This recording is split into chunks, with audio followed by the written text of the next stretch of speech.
Le ministre de l'Éducation nationale, du préscolaire et des sports, Shakib Ben Moussa, a remis lundi 28 novembre, à Gaborone, un message du roi Mohamed VI au président de la République du Botswana, Mokgweetsi Masisi, rapporte la MAP. À cette occasion, le président Masisi s'est réjoui de la qualité des relations cordiales entre les deux pays et a exprimé ses félicitations au Royaume suite à la victoire de l'équipe nationale face à la Belgique lors de la Coupe du Monde au Qatar, indique la même source.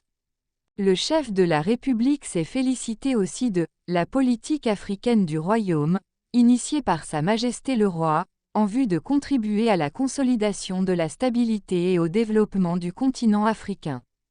Le Botswana est considéré comme un fidèle allié du Front Polisario en Afrique. En effet, la diplomatie de Gaborone ne rate aucune tribune internationale pour y proclamer son appui aux positions du mouvement séparatiste. En témoigne, le soutien exprimé, le 4 novembre, par le ministre des Affaires étrangères du Botswana, Lemogang Quap, à l'occasion de la commémoration de la Journée des Nations Unies à Gaborone.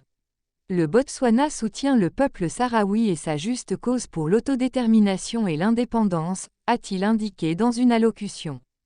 À la différence de la Mauritanie, une des escales de la tournée des émissaires du roi Mohamed VI en Afrique, qui reconnaît la RASD, sans mobiliser son régime pour se faire l'avocat du Polisario, le Botswana adopte une autre politique. Ce pays, très proche géographiquement et politiquement de l'Afrique du Sud, a désigné en mars 2022, son premier ambassadeur auprès de la RASD. Nouakchott résiste encore, et malgré la pression de l'Algérie, à franchir ce pas. Pour rappel, le chef du Polisario a effectué en 2018 une visite officielle à Gaborone, marquée par ses entretiens avec le président Mokgweetsi Masisi. Le Botswana est membre de la Communauté de développement de l'Afrique australe, SADC. Rabat a réussi, ces dernières années, à enregistrer de réelles percées dans ce groupement régional, réputé sous la tutelle de Pretoria.